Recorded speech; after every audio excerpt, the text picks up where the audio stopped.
Hey everybody, it's Busted Strategies number 5. Let's get jumping in on one more of these drafts. Let's see what shows up here. Yes, please, please and thank you. Alright, ready to go.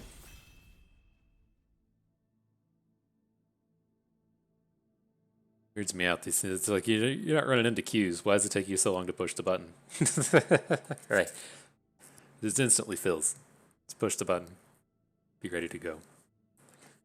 We can stop complaining about that, though. We can just complain about the Chiefs game instead until this gets going. I'm sure everyone watched the Chiefs game as their football game of choice yesterday. Brutal, brutal heartbreak right at the end.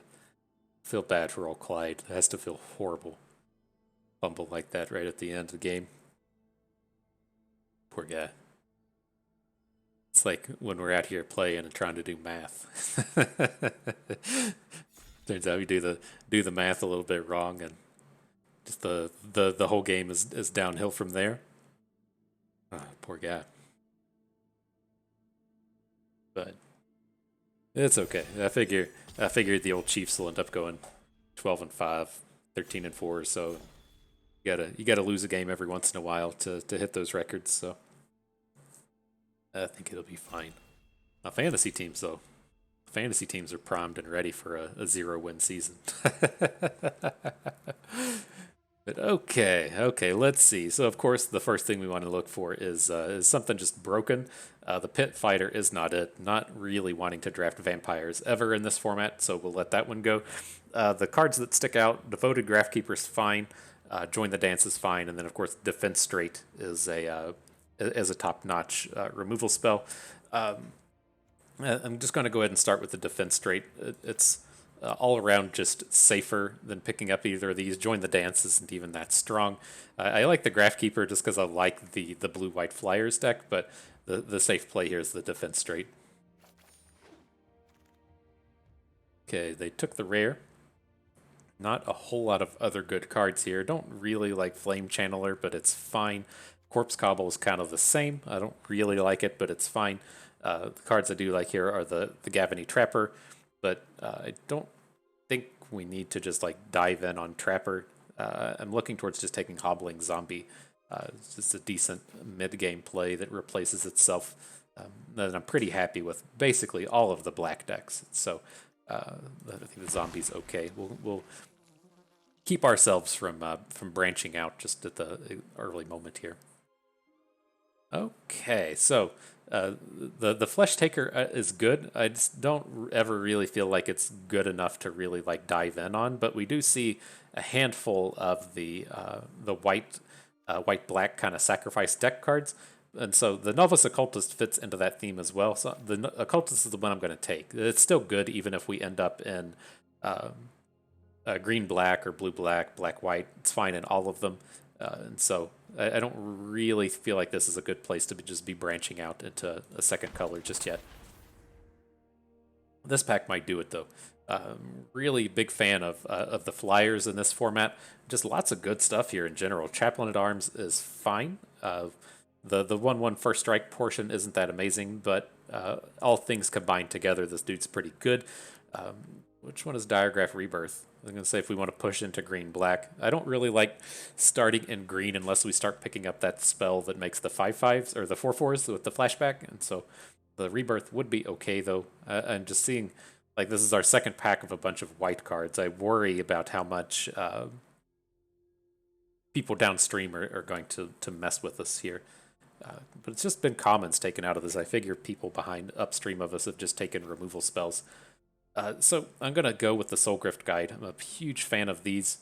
There's no black cards here to take other than a Hobbling Zombie, and I think we need to give ourselves a little bit more direction. Oh man, I wish I could go back and take the green-black card as we see the Shadow Beast sighting show up.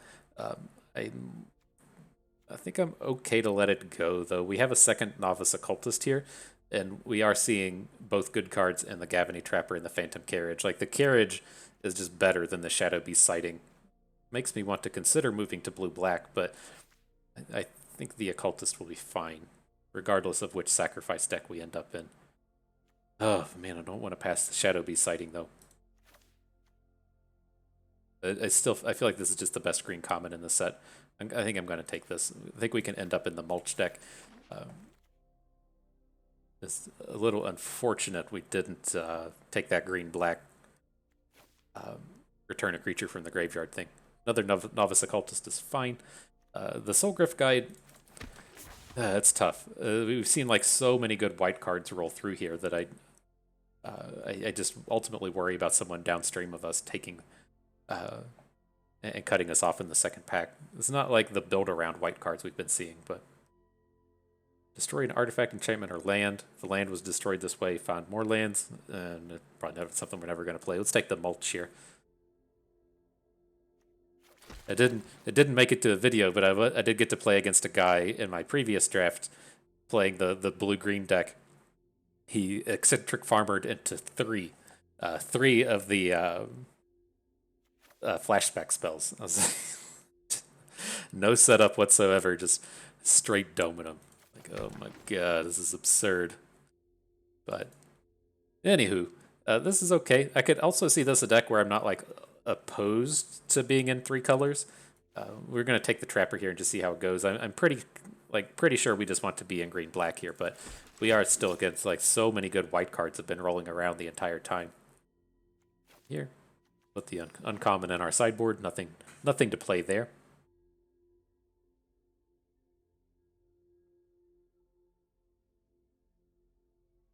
Yeah, Shadow Beast Sighting. I gotta remember the name of this.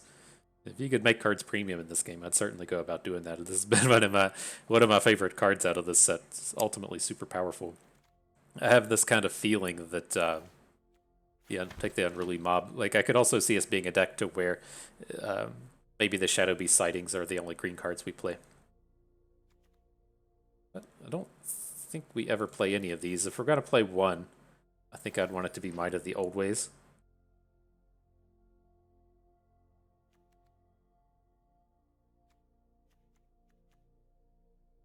Curious. I don't think these cards don't play that well in green-white.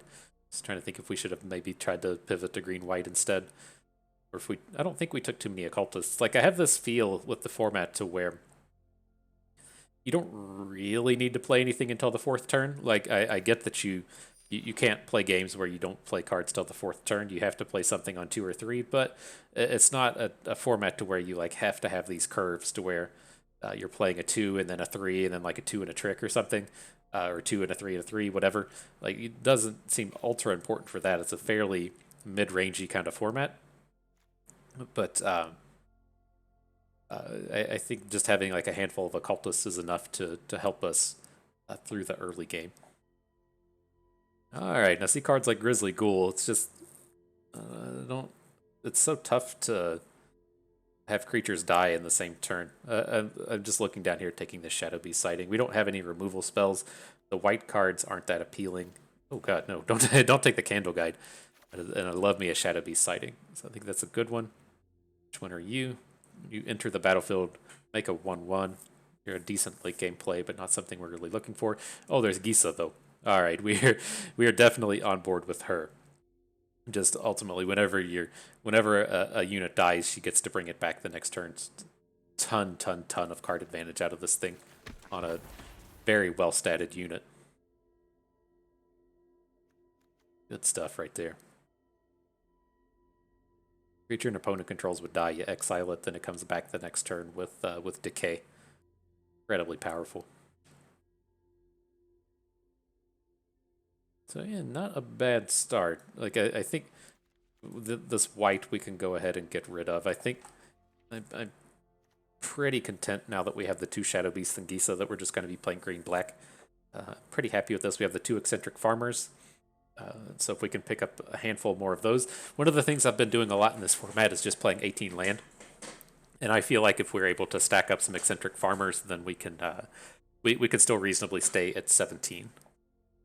But here, I don't feel like we need cards like Burly Breaker. I don't really like these things that just these big units that can't close out a game. Like this would be like a Plaza Guardian and Rune Terras, to where you're playing it at the point in the game where you need it to like come down and win, and just can't quite do that because it doesn't have any overwhelm or evasion, or I guess I should say trample in this game. But here we've got a removal spell in the Midnight Ambush. Happy enough to take that one. we'll need to pick up like some big dude, but just something will turn itself up, I think. We can try out the Grizzly Ghoul here. Creature that died this turn. I mean, I guess if there's like a trade, then this looks pretty good, right? Say we attack with our eccentric farmer and it trades with our opponent's 2/2 or like 3/2, and then he comes down as a 6/5. That seems like a pretty decent deal. Or if we play if we get a sacrifice a unit, kill a unit, well, that's that exiles. But in the same vein, I think we shouldn't take too much work to get this going. Here we got another Shadow Beast sighting. I don't know how many of these I would play. I'd almost probably play like 6 of these. It's just like it's not that expensive on the front side, and then milling them away is fantastic. So it has to. I don't know. I don't know. People may disagree with it being the best green common in the set, but it really feels like it is. Okay, then not too much in terms of playables here.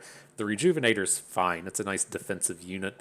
I don't think we'll end up playing it, but if this is a deck to where we just don't find any bird advisors, then I don't think I don't think we'll play this bird advisor. It's bird admirer, right? Bird advisor would be a lot cooler. Just sit around and advise the birds, give them hunting tips and strategies. All right, well, we're not playing anything here.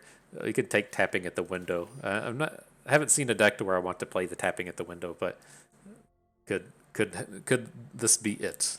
Could this be it? Third eccentric farmer looks good. I mean, it's got flashback. Puts the cards in your graveyard. Grizzly Ghoul makes an appearance. Cool. This is the way I kind of look at a lot of these kind of like fringe-colored decks, as to where... do we ever play Might of the Old Ways? Oh, you're just uncommon. Trample, Haste. And we might play Might of the Old Ways. But no, let's say with like the green... we should have actually taken that flip dude. The thing that lets you sacrifice a dude to transform.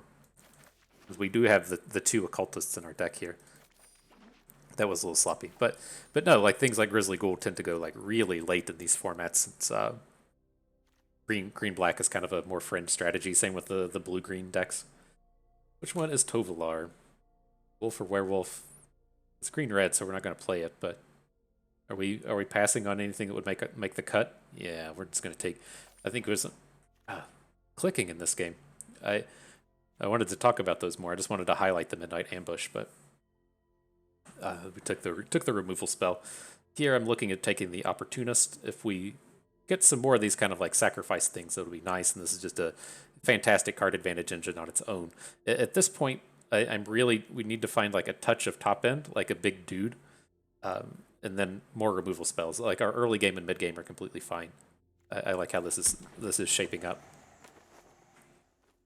Okay, well, these cards are all Garbo. It's just not looking to play Bounding Wolves or anything. I'm just going to take the rare for our constructed collection.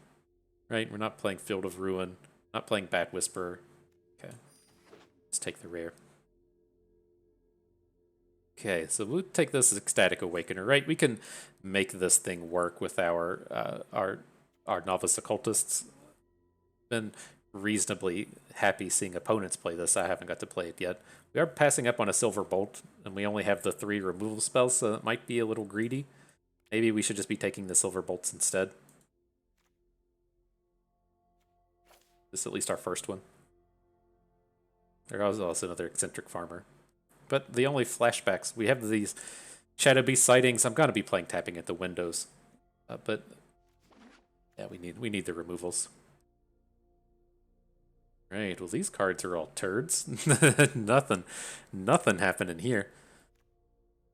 Right, well, I guess we'll take the Voldayan Ambusher. I guess. Another weak set of cards, man. Just everything is off.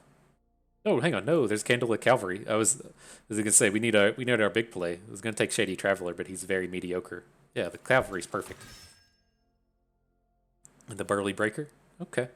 Well, I talked a lot of trash about these late game plays, and we're passing on another Eccentric Farmer, but I feel much better now that we've picked up these expensive units. Which one are you? 2. Oh, you got to pay a mana to get the. It just fixes, and then you pay 2, and then. So for a total of 7, you get a do nothing 5/6. Yeah. We'll take the Pithing Needle for our constructed decks. I think I'm up to 3 Pithing Needles now, and so we'll be able to stop taking those soon.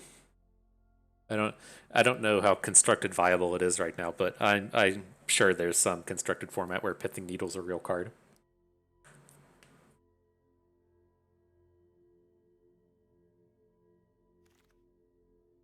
Okay, another Novice Occultist. It's a little sad we didn't pick up too many of the sacrifice effects. I don't think we actually picked up any. We missed out on that one cost black unit that sacrifices a unit to flip, but these are still at least reasonable at stalling the early game. We're never playing Duress. Don't think we'll play Might of the Old Ways either. We already have one that we don't want. Let's value draft this uncommon. We're never going to play in constructed. All right, coming right up to the end. So yeah, this is okay. This is okay.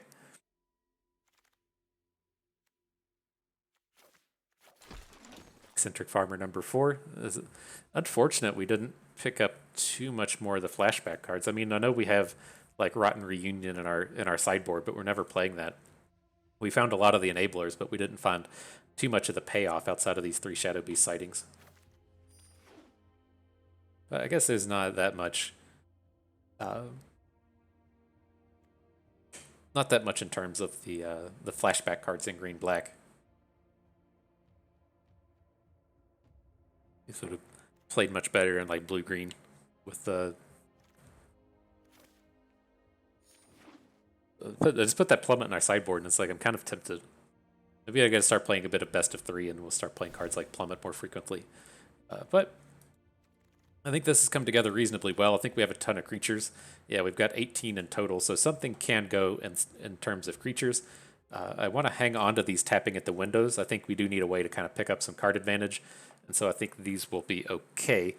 A lot of these units we have are just kind of bad. We can certainly get rid of a Might of the Old Ways. I don't think I really want to be playing 2. But let's see. Let's start here at the bottom. I think we need to keep all of our big boys. We're keeping the ghouls. Definitely keeping the Shadow Beasts. The Rejuvenator can go. We should hopefully be able to pick up enough mana and not have to worry about mana with 4 Eccentric Farmers. I could even see a farmer going away. There's quite a few of them, but let me check out the rest of these. You do need some kind of like early game to come down and just be a little bit interactive, and the farmers do that fantastically. I think I kind of want to hang on to all of those. I want to keep the tapping at the windows as well. We need some kind of card advantage engine here, outside of just the Shadow Beast sightings. So this is tough. This is tough. The bolts are staying, the ambushes are staying, the occultists have to go because there are only 2. Tapping at the window. I mean, it's not ridiculously good, but put it in your hand, rest in your graveyard. It's a little bit of card draw. Maybe we drop to 1. Maybe we drop 1 tapping at the window and 1 farmer.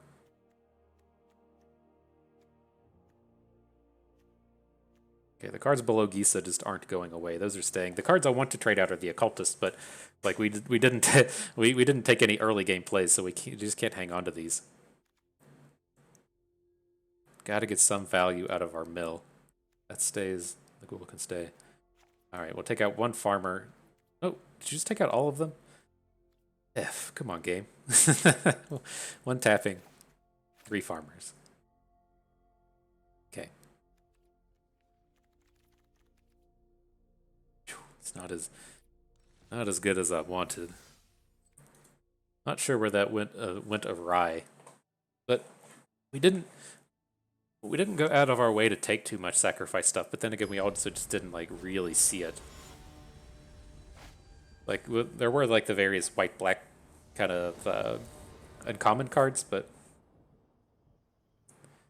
what do we got going on here? We can't keep a hand like this. Defense straight will only take us so far.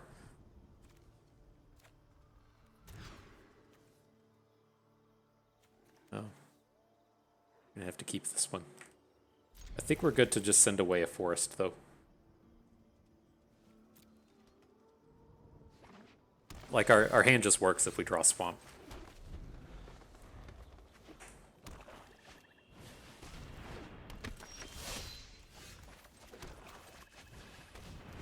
Okay. Things are happening. Oh boy, this card's brutal. Guess they didn't. We have to just ace it on our turn. Can't have them just playing lands for free. It's like even if you just get like the one free land off of that thing, it puts you so far ahead.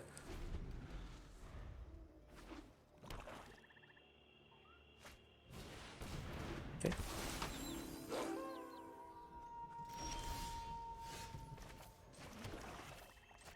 So we can Hobbling Zombie. The decay gives us at least like one.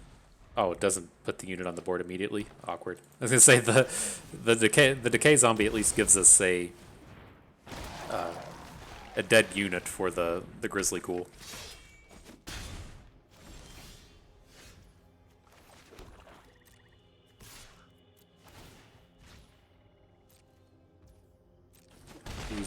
Lose our Coven. I think this is okay though. He's down to one card. He really needs his card to be like a one attack or a not 2 or 3 to activate these Harvest Tides, but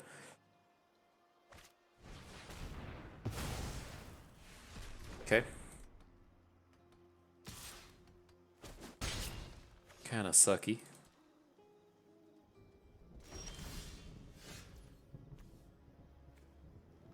Right, well, it's not the scariest flip in the Shady Traveler.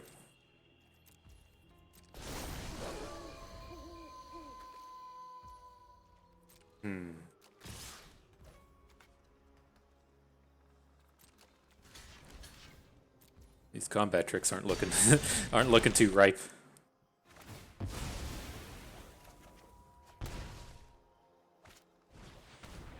Okay.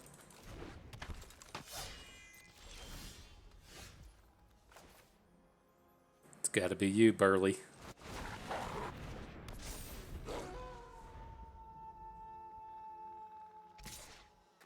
Oh yeah, has Menace. That's awkward.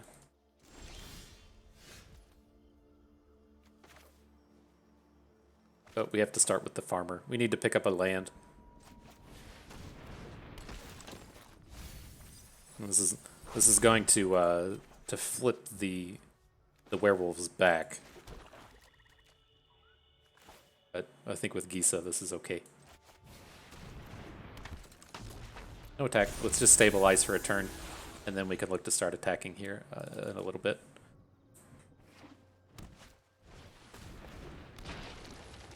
He's going to take a bit of work.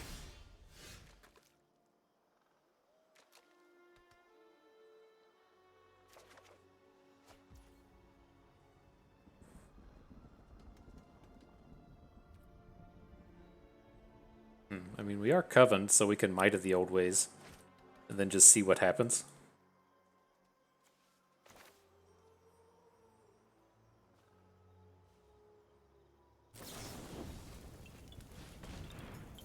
Okay, we're sending in the big boy. Ugh. Alright. You get another one. Here come all the stats. Coming at you for 10. And then oh, okay, we can't play the Shadow Beast.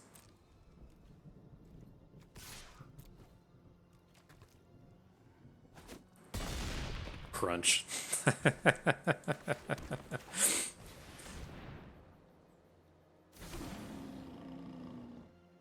Take one. All right. All right, we got a big board now. Oh noes. Oh noes. We gotta make him block some of this stuff.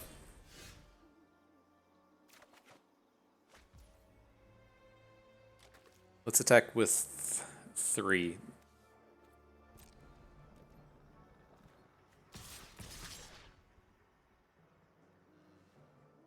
Right, he's always going to have good blocks on our 2/3. He can block our 2/3 with his 2/3. He's going to get to ping us for 1 here. We get to kill some of his stuff. Okay, kill the Menace one. May not actually be able to block that next turn.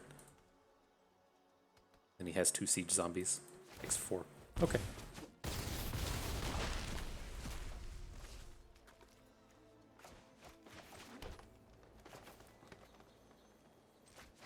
Oh, we're just dead. Yeah.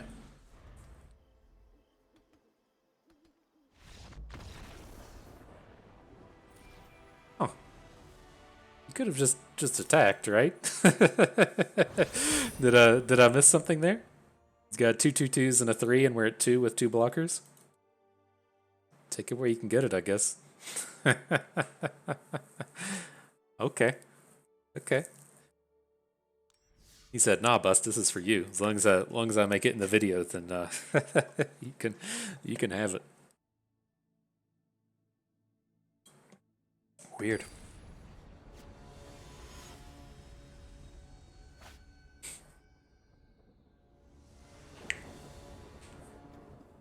All right, what do we got? That's at least a start. These tricks were awkward in the last one. Awkward here again, but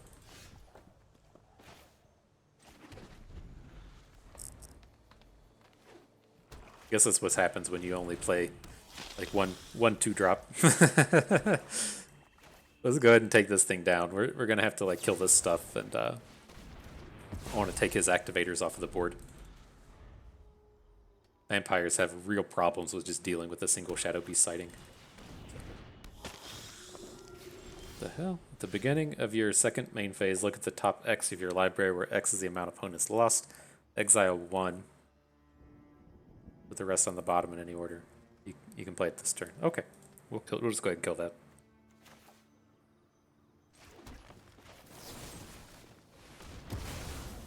Everything's a sorcery today. Everything's a sorcery. Wait till your opponent's turn. No, thank you.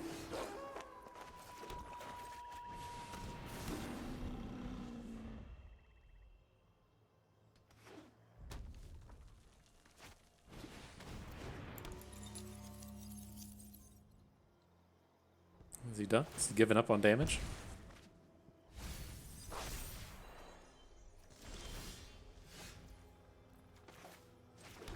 Oh, stop. Oh, pushed a thing. Put a stop somewhere. Whatever. We'll go ahead and attack. I'm fine to trade off this Novice Occultist for this thing if he wants to attack next turn.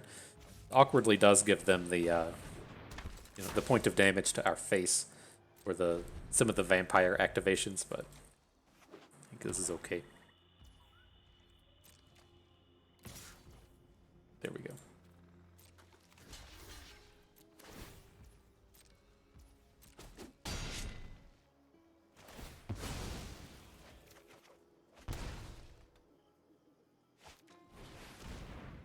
Okay.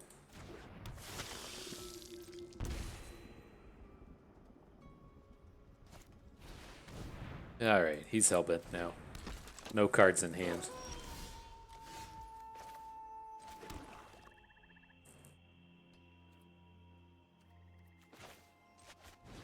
Probably got slowed down just a touch. It's pretty obvious we're up to shenanigans if we just try to attack our 4/4 into his 2 units here. He just gets to trade it off for one of his bads.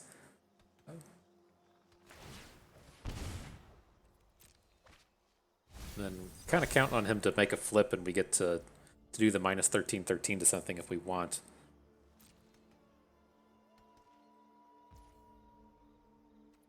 He just went for the flip.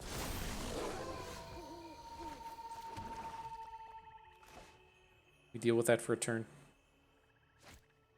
I think so.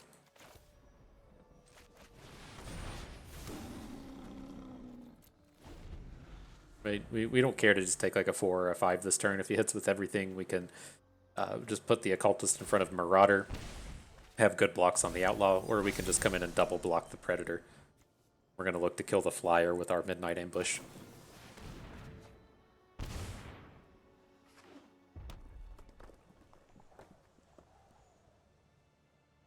I feel like we've fallen a bit behind, though.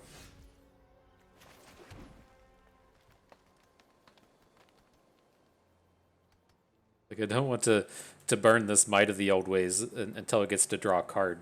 So it feels like we're pretty far behind.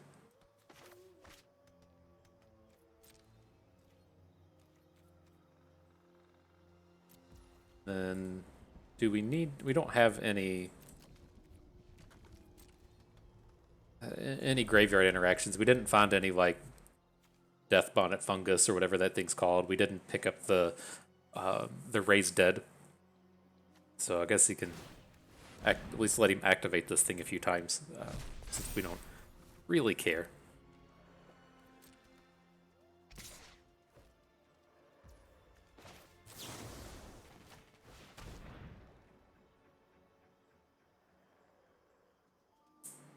I got vampire cards too, my man. Check my vampire cards.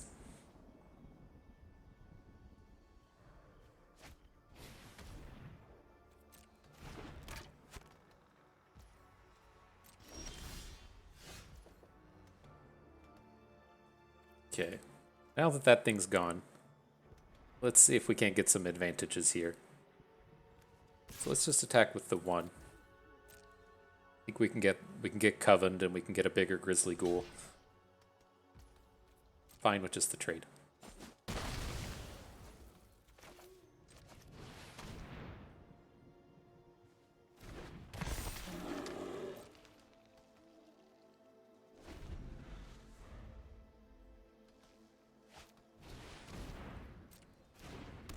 Eh.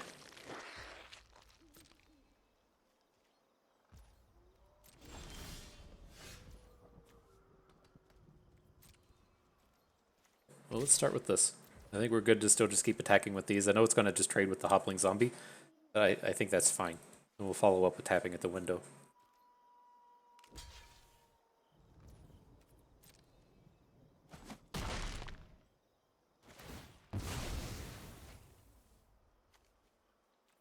Okay, zombie's fine.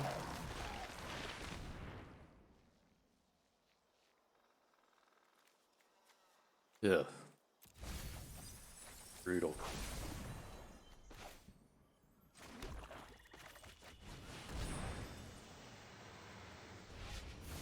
Well, at least we got the flashback out of it. Not finding a unit was real painful, but it'll be okay. we're clawing our way back into this one.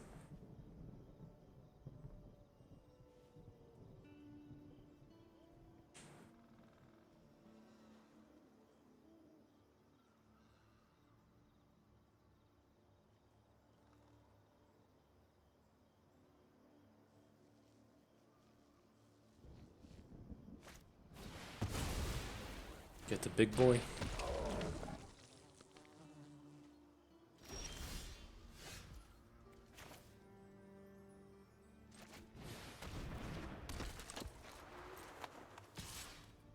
Alright, well, let's threaten to draw a bunch of cards with the Opportunist. Can't Silver Bolt it just yet, so probably... I don't think he'll come in and trade, but... We'll have to see. Just gets domed.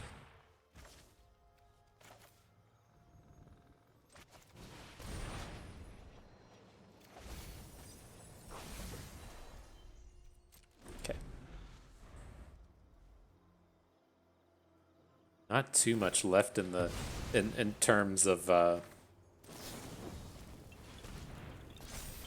not too much left in terms of flashback cards. We just have the 1, so these eccentric farmers and such aren't going to get us too much value the rest of the way. But sure, we're not going to deck ourselves. We got 14 left. Plenty. Oh. This is the point where in Runeterra we'd start worrying about atrocities coming down. Just doming your opponent for 13 or so. Not here, not today, not in this one. Now we have good attacks with these. Grizzly Ghoul will get to take down 2 if any of those feel like blocking it.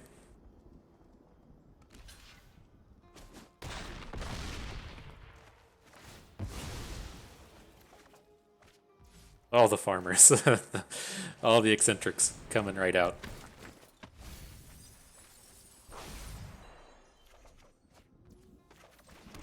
Then we got 9 cards. We can add another one. I think we could realistically just play all of these.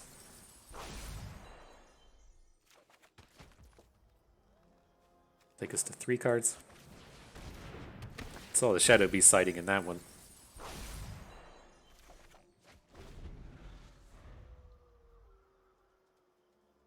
Three cards. There's no way he could just mill us, right? I don't think that's a thing. Excellent, excellent.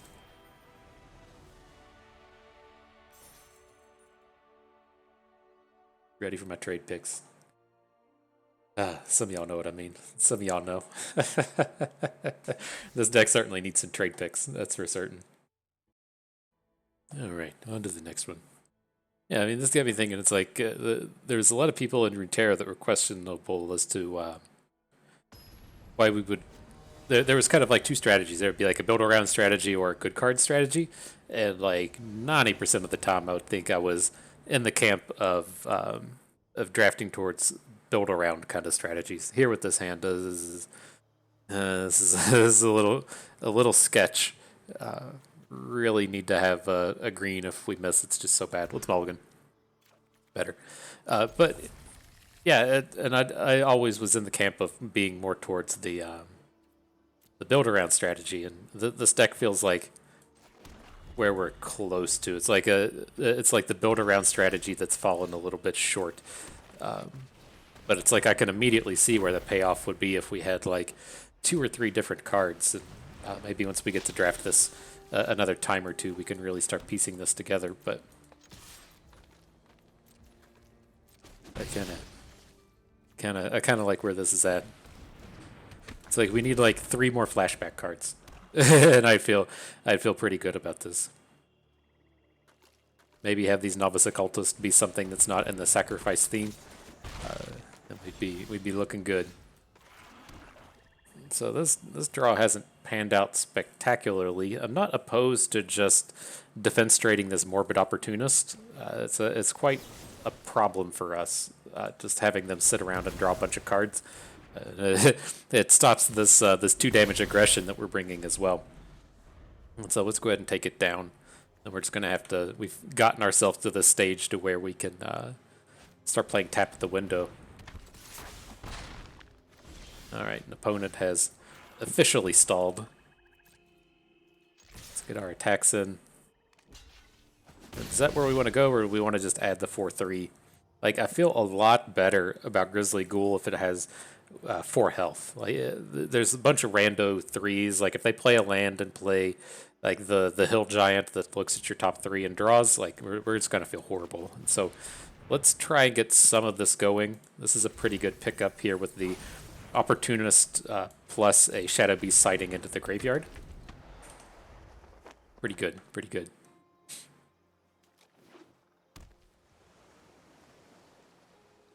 Right, we'd be feeling fairly bad if we'll just take this one.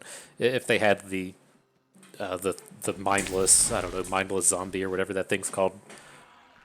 But here, I want to pass on this. I don't want him to be playing like Olivia's -2/-2 and taking down our unit.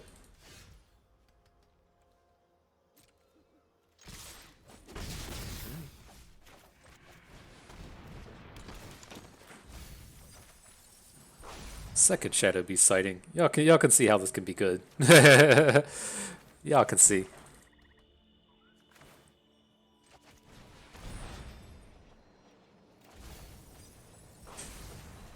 Okay. Things are moving. Things are churning. Opponent should just be on like 1 card a turn. Well, they've drawn land 2 turns in a row now. They may still not be able to play multiple cards in the same turn.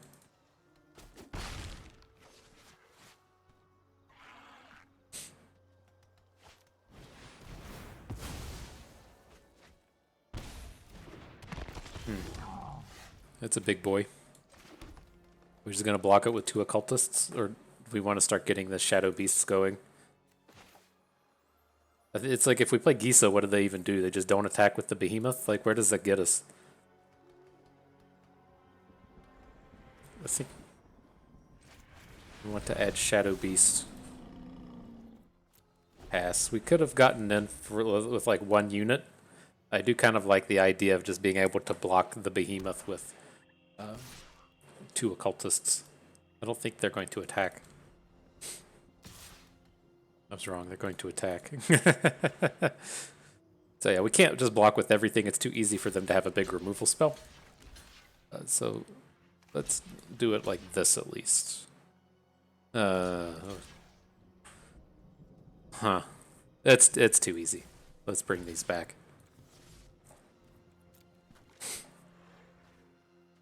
So this does do take a bit of damage this way.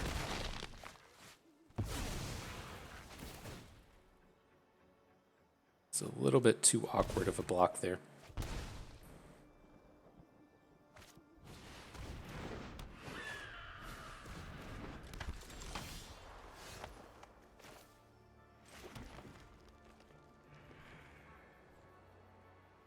It's like I want to play more than one unit. But what happens if we add Gisa? Like that's happening 100%. We can still attack with 2 and see what happens, right? If they block something with the Gale Drifter, maybe we just do this one. And say then we get the stats back with Gisa.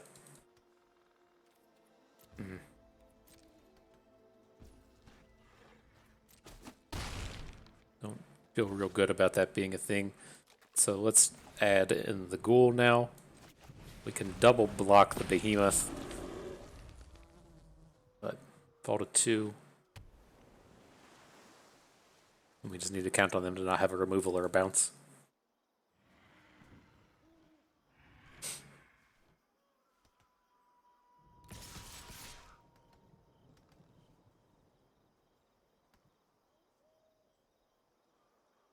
Surprised he's not coming in with the Strangler. It's not going to do anything. We do get the chance to like block it. The way I figured this turn was going was where he's either just attacking with both flyers, or he's attacking with everything. And if he attacks with everything, then we get to kill his Behemoth and his Strangler, and get them back next turn with Geese.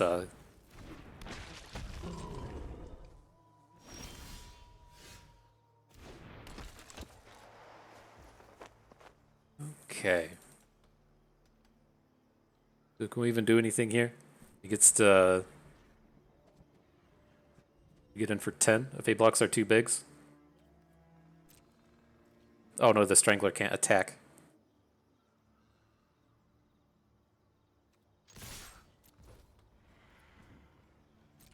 But if he falls to 1, we can kill off our own Strangler and then put it on one of his units next turn. I don't think that's going to happen. It's a little bit short. Yeah. Okay. GG. Man, felt like we were starting to roll there. Curious if we missed. I don't know. It feels like making those all-in blocks on the more cut thing is just too dangerous. Like we could have definitely blocked it with everything and killed it. He would have killed off not like a lot of high quality units, but with the way that damage was spread, if he has like a bounce spell for our 4/4 and then kills off 3 of our units without losing his, it is just like super ridiculously bad. But that's okay. On to the next one.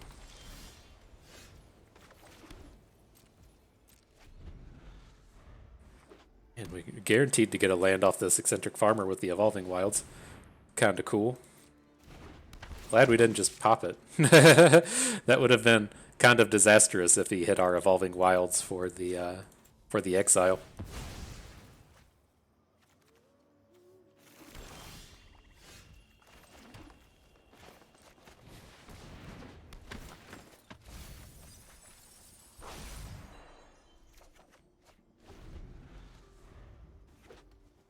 Block.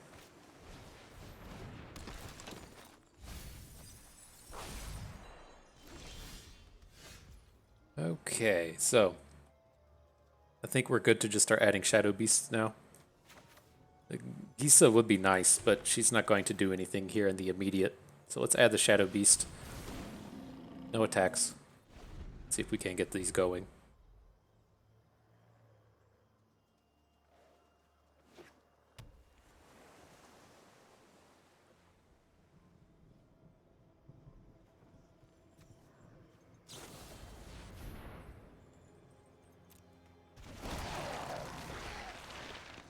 Not cool. Fine.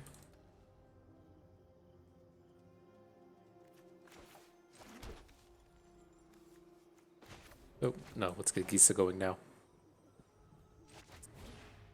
Oh. Oh, we don't have the manas for it.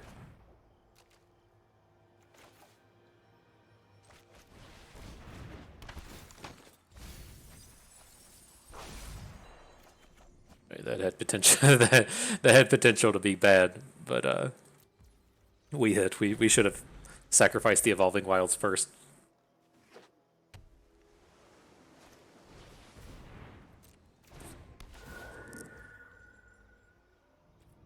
Okay.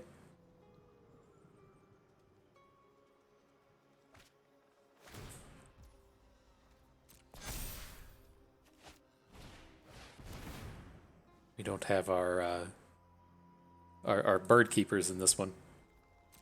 We usually draft a handful of them, but we didn't get any of the horn turtle reach unit this one. A little scary.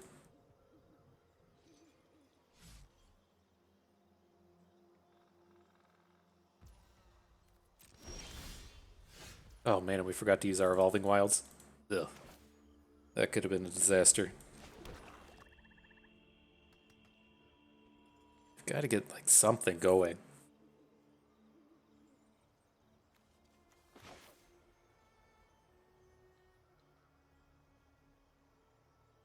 I mean, she's not the most efficient. Like the most efficient we have is the Burly Breaker.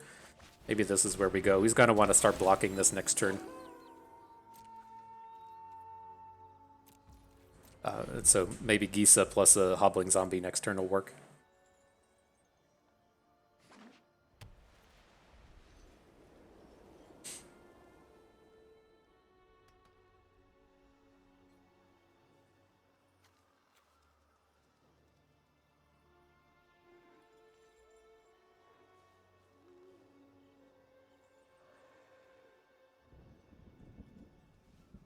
Okay.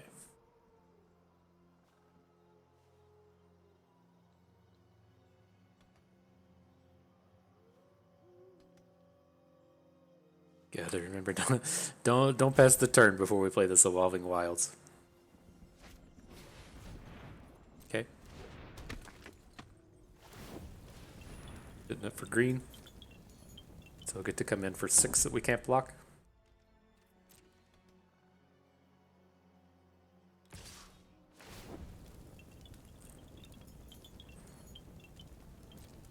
Yeah.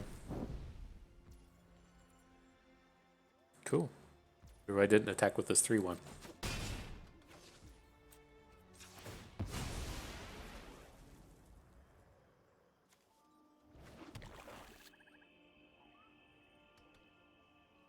Alright, but we did lose out on our Shadow Beast sighting, which is kinda unfortunate. At any rate, let's get Gisa down. Gonna attack with the big boy. I assume that he'll just let the 6 damage happen. But we're at least starting to take over the ground here.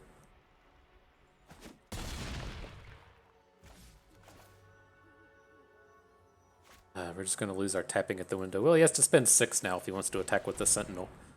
Maybe we'll get to hang on to our flashback. But right, since we added the black units, he's going to have to... well, he can't just attack with the Sentinel, but he's going to have to spend a bunch of mana if he wants to make the Sentinel unblockable.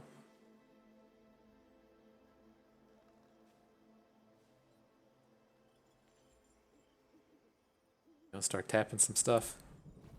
Sure.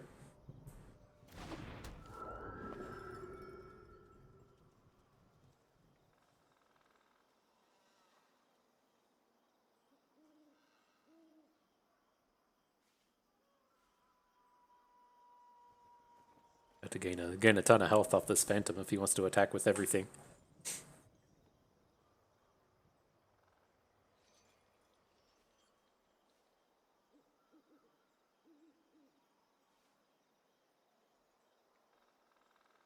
The Glorious Resurrector. Oh, he chooses black. And green. Okay, just going for both. I thought those cost like 3. Cost 2? It's a little bit less. In case you weren't familiar with those mathematics. Alright, alright, this is bad.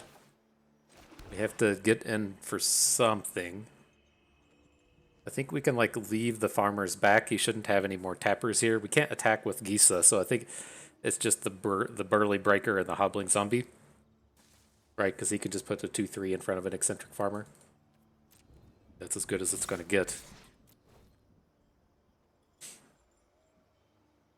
Does let him get access to flyers if he wants to dumpster off one of his smaller units, but... Okay.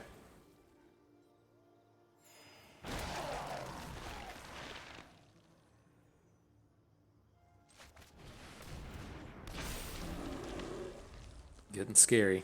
Getting scary.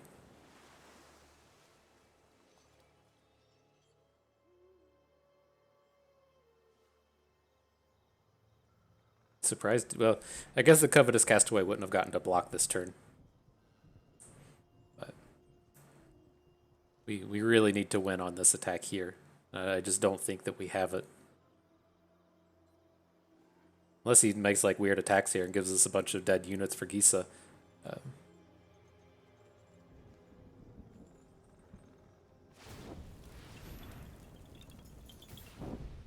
Okay.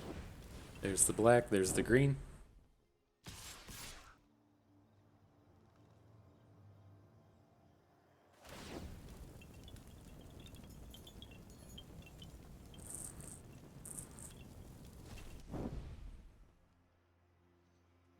Take 6, fall to 5.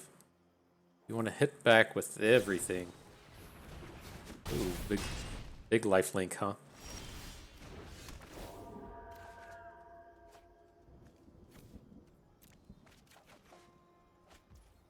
Okay. Well, the defense trait was a nice addition, but I don't think we're gonna be able to kill here. Comes the squad. We can hopefully defense straight as Sun Gold Sentinel, but he's just gonna kill us with the Departed Soulkeeper next turn.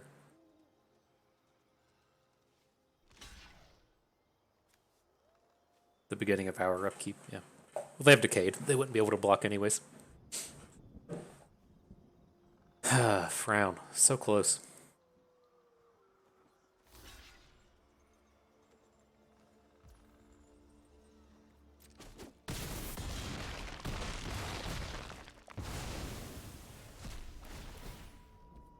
Okay.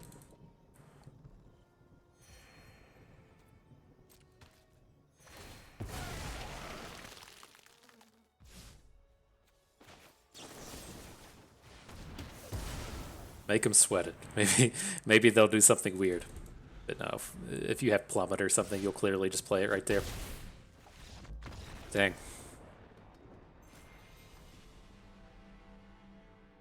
Dang, I say.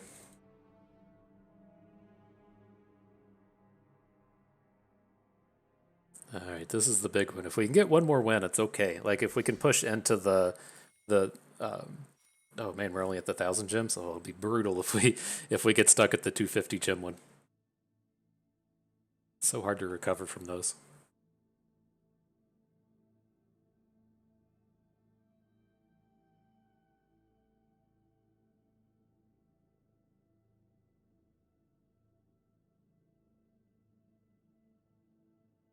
We can do it. We can do it. We're in the 2 loss bracket now. I assume that's how it works. I don't know how exactly this works if you play people with the same number of wins or the same number or the same record as you.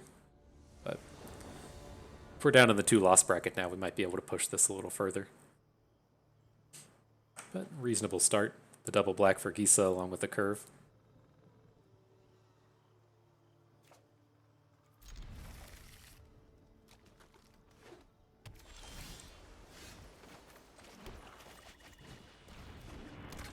Super curve. We'll do it the whole way through. Spend all the manas all the time.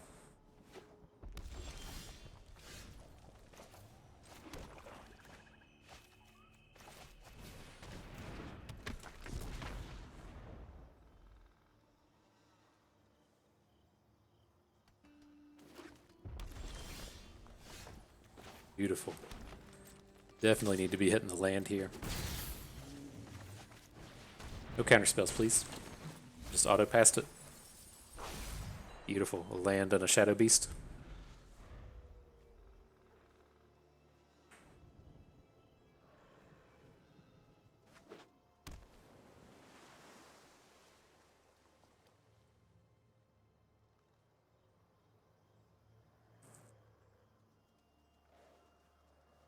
You gonna play Werewolf? He was highlighting our Silver Bolts.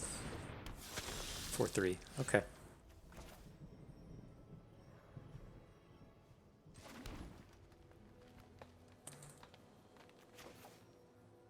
I think it's safe enough to just add Gisa. There's not...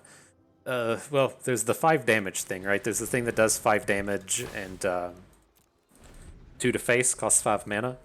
But if we're able to start just playing removal spells on his units and setting them under Gisa, it's going to be huge.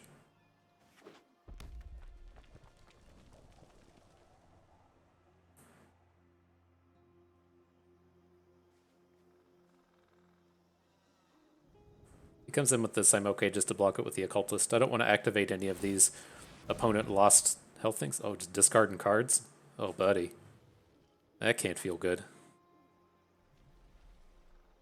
Can't feel good.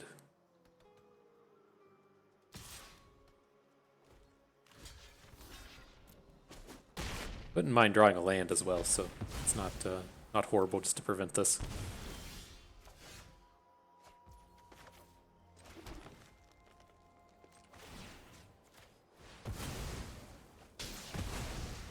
Use the Silver Bolts, save up for something a little stronger.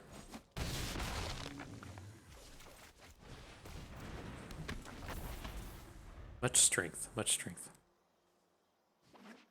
Give us this triple red. We need a way to hit him in the face.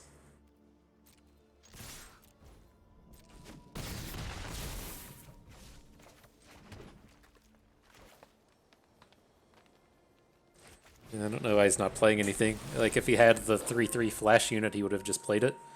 Can't imagine what this hand looks like where they just don't play anything. Okay. Alright, well, we got out of that horrible gem situation. We got up to the 1,000. If we hit one more win, I'll feel good.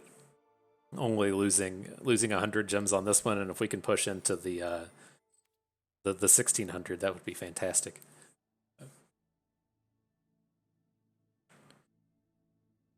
It's like whenever I would put together the tier list for Runeterra, it was like you got your champions you always feel pretty good about going to 7 wins with, and then you have your ones where your tier 3s where if things go well in the draft, you'll probably hit 7, and if things go poorly, wouldn't surprise to see you be like 1 or 2. And this feels like definitely like a tier 3 deck in that sense that if oh, don't want to mulligan, I want to keep this. This is a reasonable curve to it, where in the sense of like we could trade these occultists for more like on theme cards and maybe like get just a little bit. It's like a little bit off theme is where we're at here. But I could certainly see this being a real deck if we got to just make a few trades.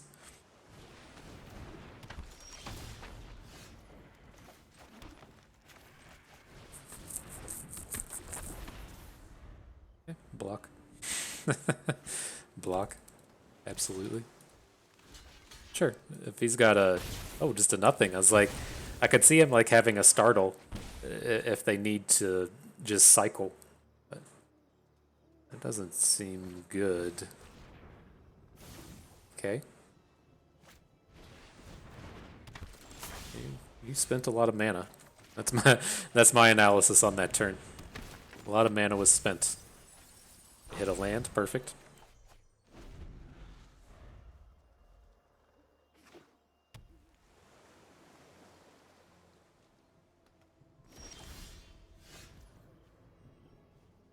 Don't need to play double green, so we can just come out with the swamp that we already have.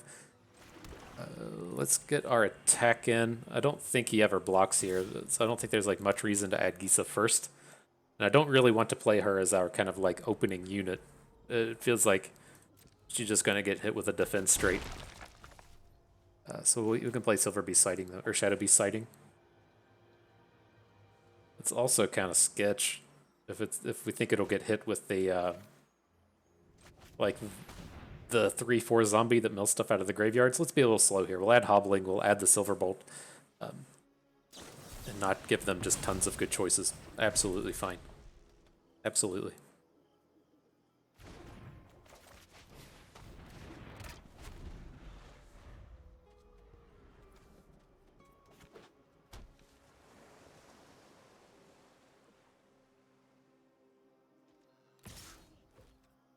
No blocks.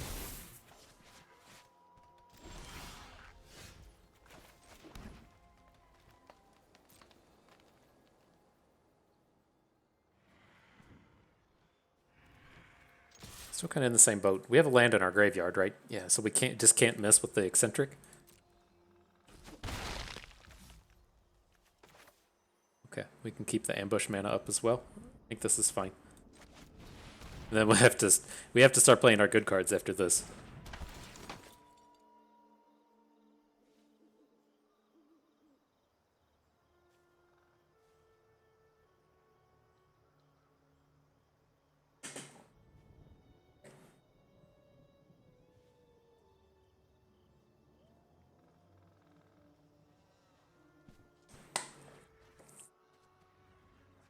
Gotta wait for the good cards.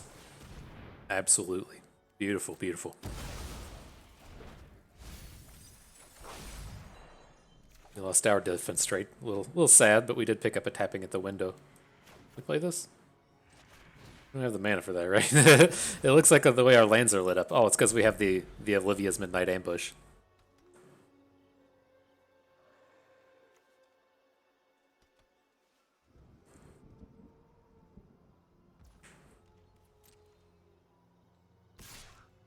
Okay.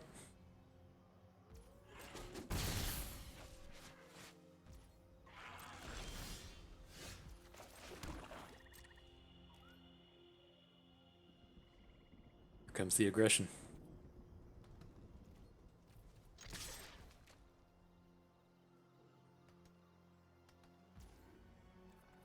Nothing.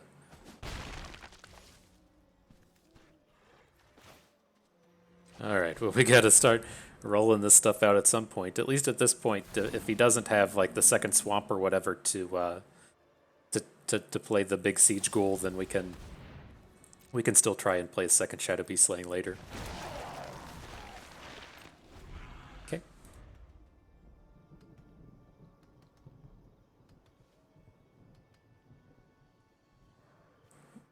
Lots of 2 damage back and forth action here.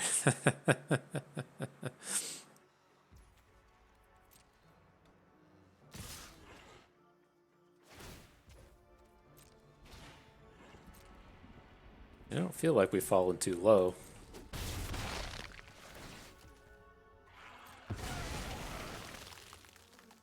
We could leave this farmer back to block at some point, but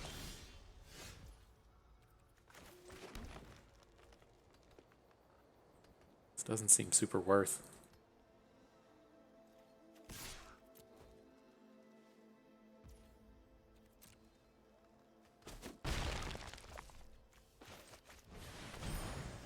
If he has another one of these bounce spells, this is completely fine. Like if he wants to Revenge of the Drowned.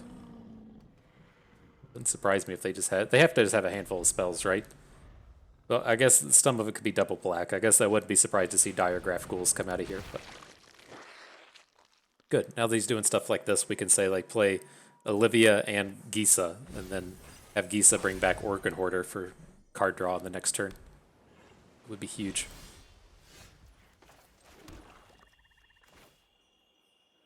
Let's see. Let's give all this a shot. Here's Gisa. Here's the Midnight Ambush. Oh, it's just out. Well, they only have 2 mana. Yeah, we're doing cool stuff with our rares. Doing cool stuff. That's what it's all about. We better not try to get in the way of our having fun.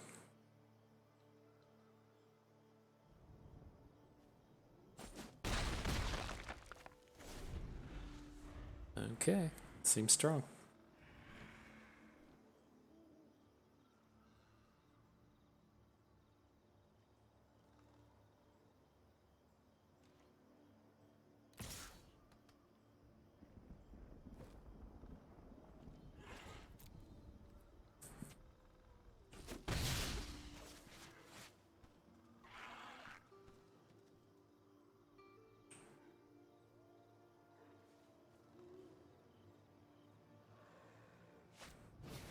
There's the diagraph forward. Took you long enough. So you just have... I thought this cost double black. Oh, what do I know? Alright, still looking pretty strong for us. Fortunately, can't win the game this turn unless we pick up a spell. Managed to do that.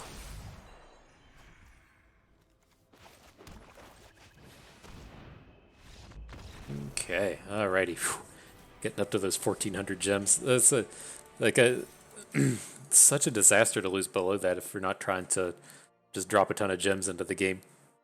Like, it seems okay to just have this, like, slow bleed of, like, losing 100 and kind of, like, bouncing back and forth if you get up to 4 and 5 wins, but, like, these losses down here, just such a disaster underneath the 3 wins. But we got to 1,400. Let's see if we can't turn this one into a positive.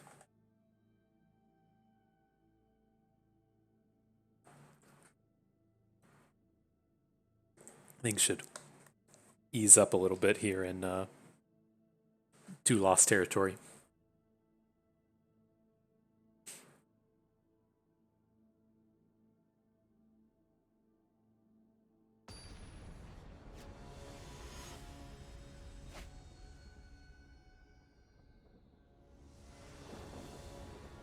So what do we got with this one? This hand is a bit of a turd. I think we have to ship this one.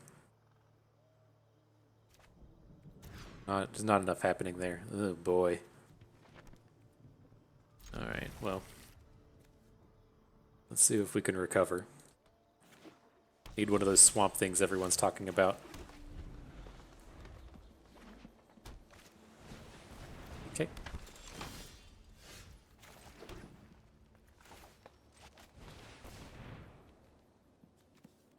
Nothing. We whiffed them. At worst, though, we did hit a swamp for our eccentric farmer. So we at least get to pick up some of this mana.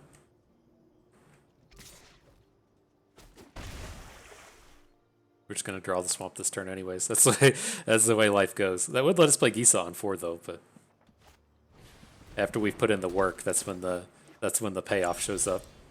Not this time. We didn't call our shot appropriately.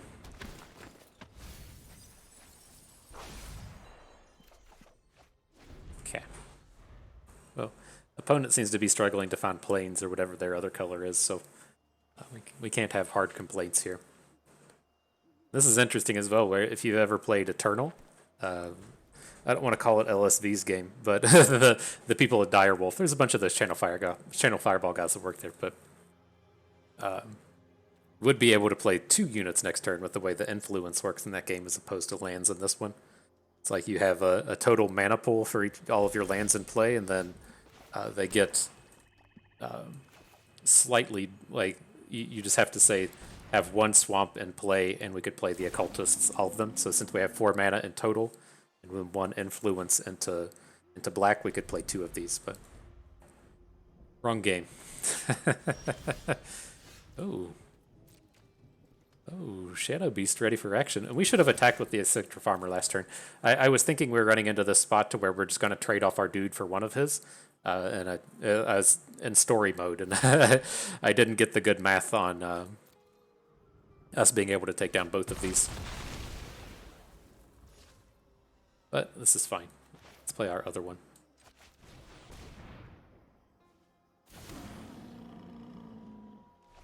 Story mode happens on occasion.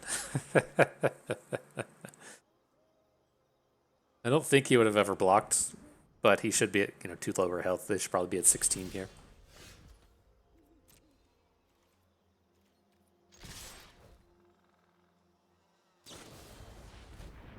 Okay. Fortunately, doesn't count as a death for our Grizzly Ghoul, but I think he's a strongest thing to get on board. Feels better just to add the Ghoul, and if our opponent has like a 3/3, then whatever. But it seems much better than just adding an occultist here.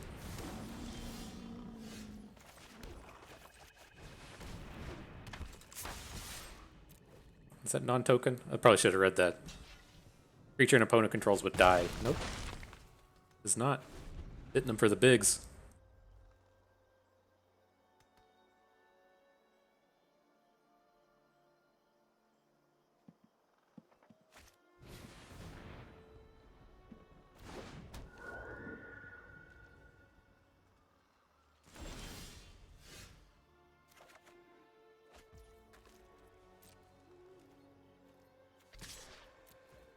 Get in there, Grizzly Ghoul.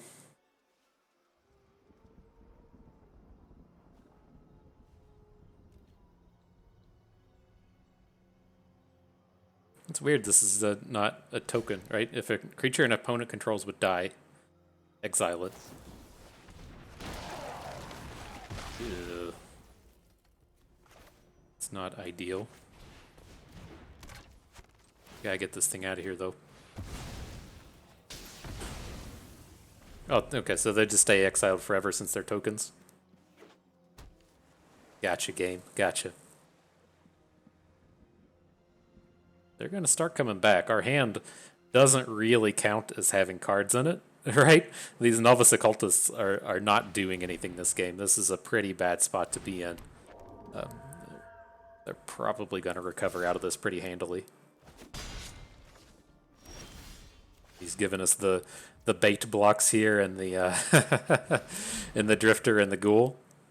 Well, actually, we can attack. We can probably attack with Gisa here. We can definitely attack now. Let's take 4. Okay.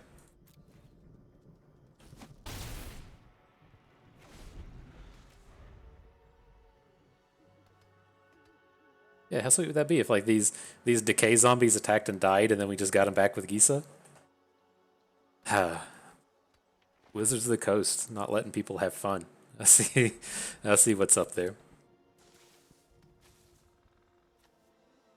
Alright, and then at least for this next turn, like I'm trying to look at our units, and the only thing that I think we have that like really affect the board would be these Grizzly Ghouls or the Candlelight Cavalry. So I'm kind of looking at like playing a tapping at the window, hoping to spike one of our good units, and then just following up with a Cultist. Again, I don't think adding these Occultists to the board really does anything.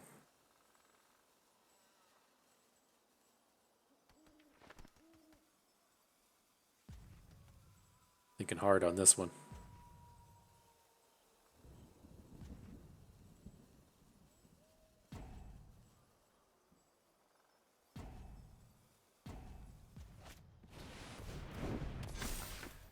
Okay.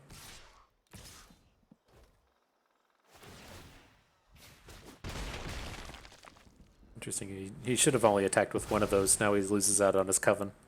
Maybe the counter isn't as important to him, but it seems like putting a counter on one of these flyers would be better than having the troop.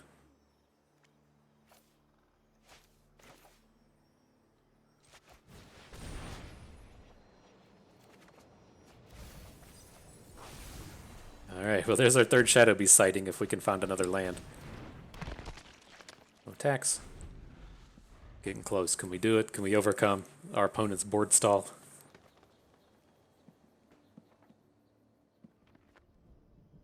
If we take the troop with Gisa, this just comes back as a 0/0, right? This isn't actually going to do anything if we take it. I feel like that's right.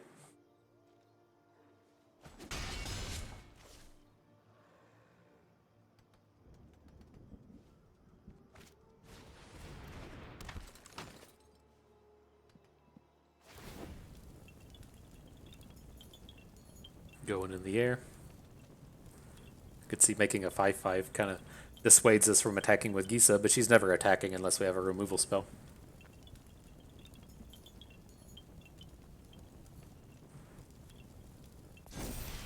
End of the air.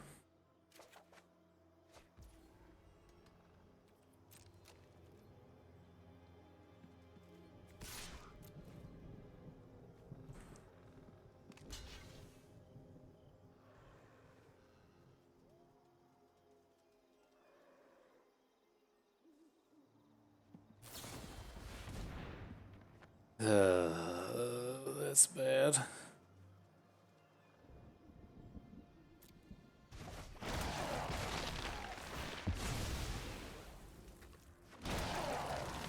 That is bad.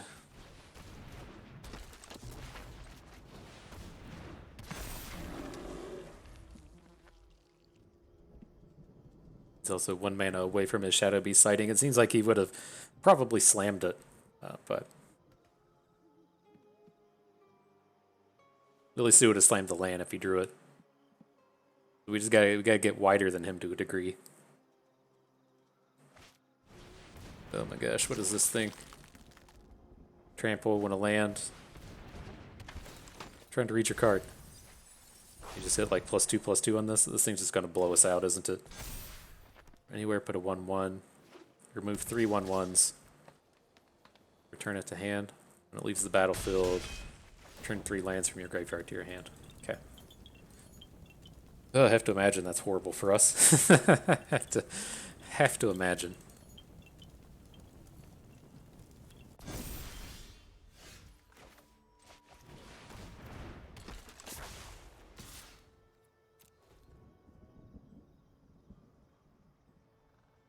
Only get one of these blockers back. He can just block with everything. Get one back with Gisa.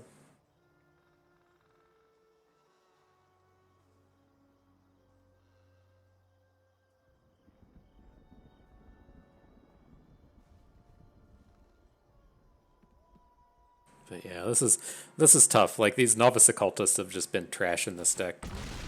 Not quite trash, just not very good. Kind of in the sense that if well, I mean, even if they were just kind of like filler 2-drops, I don't think it would really matter that much. But real interesting. He has to either A, have a bounce spell, or B, kill us right now. If he, well, this is not my bad. I'm used to just playing games where you can only block with 1 unit. I was gonna say, getting in with the Grizzly Ghoul should be enough to end this game. But let's see. I mean, we might be able to get ourselves out of this.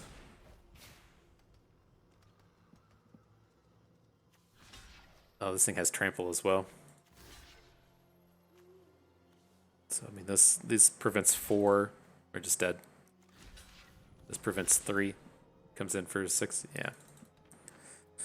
Oh, brutal. Yeah, I mean, that really felt like we were on like 4 cards because these Novice Occultists just weren't doing anything that game. Maybe we could have... I mean, if we'd gotten them down on like 2, if we'd had the mana to play them early, we might have gotten enough chip damage in to finish that game off or have it be a little bit different, but that was a bit of a struggle.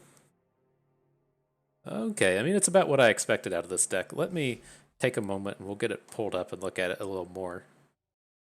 And so yeah, here it is. Like, I mean, we were close to this being a decent deck, right? I mean, the only real problems I have with it are these Novice Occultists and then the Might of the Old Ways that we just don't really want. I was actually reasonably happy with the tapping at the window, and then reasonably happy with, of course, the 3 Shadow Beast sightings. And so I thought, you know, this is like real close to being about as good as you could expect out of a green-black deck. Like, we don't have any of like the big rares, we don't have any of the big uncommons, but this is like a deck that I feel is, you know, reasonable about taking you to at least a break even. And then, as we had kind of like talked about there in the middle, how we used to look at the tier list in Runeterra as to where with like our tier 3 champions, right, to where if things go well, things go right, then by all means you can take it to 7. It just takes a bit of luck and some good trades and some good opens. If things go about average, you would get like 3 or 4 wins, which is kind of where this feels. And then things could, of course, go quite wrong, and then your draft just completely falls flat. And so the only thing that I could like really say with this one, and at least what we have together here, is if we had pieced together like more removal spells for Gisa. So if those turns that were so strong where we're able to say like play Gisa and then follow up with the Midnight Ambush, or play her and follow up with Defense Straight, and then not completely have to rely on combat as the means to level up our units. But then, you know, the only other thing is our removal was fine. We had a Silver Bolt, or a Defense Straight to Olivia's Midnight Ambush. Ideally, we would have had one of the things that lets you like sacrifice a unit to play it cheaper and catch anything, but we didn't see any of those throughout the entirety of the draft. There's nothing you could do about it there. But you know, otherwise, I think this came together okay. I was happy with like all of our numbers. Like the 3 Shadow Beast slayings was great. The Ghoul and the 2 Ghouls, the Burly Breaker, the Candlelit Cavalry felt like the perfect amount of top end. We didn't like overdo it as far as just being like, hey, I'm playing this Shadow Beast sighting deck, let's just play like 100 4-drops in it. The only thing that was kind of like really awkward here was I wasn't happy with the occultists. You can't just count on these to be in like combat, and so we needed something a little bit better than these. And then not a huge fan of combat tricks in the format, or at least in a deck like this. And so that would have been, a pretty easy 5 cards that we're looking to swap. Also, swapping out the Opportunist would have been kind of okay. And so we definitely had the space that we could have upgraded in here. But I'm not surprised to see that this one kind of finished up right in the middle. But I was happy enough with how the draft went. Like as far as the start of the draft went, the defense straight felt like a pretty easy first pick. The Pit Fighter is horrible. There's no other removal spells. I don't think you can be first picking Diregraph Hordes, and then you can kind of like try to high roll with the Devoted Graphkeeper. I do like the Disturb deck, but it doesn't seem better than defense straight. And then as we kind of like moved along through, a fairly weak set out of here. Again, there was the rare was taken out of it. And then the only black card being the Hobbling Zombie, which was a reasonable, it's better than filler, but not something that we're really excited about. The only other, removal option here was Immolation. And so I felt that was good to just stay on color. And then this is probably where people would differentiate the most. I think it's completely fair to take the Flesh Taker and then just try to say that you're in the white-black deck, in the Aristocrat Sacrifice deck. But I feel kind of like this deck doesn't really pop off unless you have a lot of these Unruly Mobs and Occultists. Like the Flesh Taker never feels like a requirement, but the cards like Occultist and Unruly Mob do. And so I could see taking the Flesh Taker. I could see taking Falcon Abomination if you're just kind of in the camp of blue-black zombies is the best deck in the game. And so let's just draft blue-black zombies every time. Like if you just want to hard force it, I could see taking the Falcon Abomination. I could also see an argument for the Silver Bolt. And I think that's kind of where I would take this one differently, as opposed to just taking the Novice Occultist. I think we should have just taken Silver Bolt and then not been stuck with so many of these. But I mean, then as we moved on into like pick 4 and picked up Soulgriff Guides, I mean, we kind of felt like we were going to land in the white-black deck. We'd seen so many white cards roll through. There was a Candle Trap up here as well. And so this is where I feel kind of sketchy. Like I can see an argument at pick 3 for taking the Occultist or the Silverbolt. I think it was probably wrong to not take the Silverbolt now that we're looking back at it. But here at pick 4, this was kind of tough. Like I don't think we can ever take the Hobbling Zombie. It's just not strong enough in comparison to real removal spells like Candle Trip, real units like Soulgriff Guide. I just don't think we can take the Hobbling Zombie. Hindsight would have shown us that the Diregraph Rebirth would have been better here.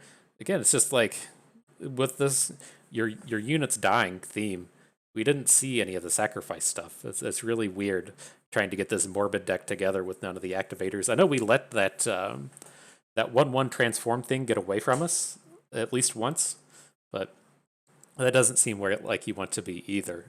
And so I am just such a big fan of these Soulgriff Guides. I think this was okay. But this is something that would take a little bit more experience to feel better about. And then this was, I think, kind of the defining pick in the draft.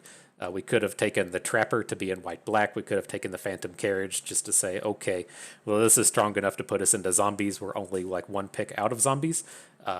But we went with the Shadow Beast sighting. I still think this is the best green common in this set. And I like the way that this put our deck together as to being a green-black deck. It feels like, if this is what's showing up at this point, that green is probably open. And I think it was. I think we got all of the green cards that we needed. We were just kind of missing in the sacrifice effects. So I think that was a reasonable take. And then things didn't really improve. I mean, if we wanted to look at it, we could have just taken the second Soulgriff Guide. But at that point, we're not sure if we're going to be in green or white. So I think the Occultist is fair. And then, I think at the end of the day, we just didn't find the sacrifice cards. Eccentric Farmer is fine. From this point, green seems to be really open, so it feels like we're getting the payoff for not taking those white cards. The Trappers here. I know in Pack 2, white really fell off hard as well, and so there's the Grizzly Ghoul that I do believe tabled. That's where some of the payoff shows up in these green-black strategies, but it just didn't have the sacrifice cards. So, yeah, I mean, as we scroll up here to the top, you can see we're getting... is there a way to go back one? How do I go back to limited? It's like I think our our drafts are coming together reasonably. 90% win rate. That is not factual. That was unconstructed. But how are we doing? We're at 60% wins with 2-7 winners. I've been kind of keeping together a spreadsheet. I want to put together like a weekly kind of report on how things are going for us. And so we're staying positive. We did, just churn through bronze and silver and gold, and now we're kind of leveling less quickly now that we're into platinum, but still moving on up. And so yeah, fun little run. I thought that was a pretty good learning experience, even though we kind of fell off at 4, and good little place to be. And so that is going to do it for us today. I hope you learned how to. What can you learn to do? You can learn to flashback. You can learn to mulch. There you go. You can learn to mulch a little bit better. You learned a thing or two along the way and had a good time watching. This is Bust, and we thank you for being here.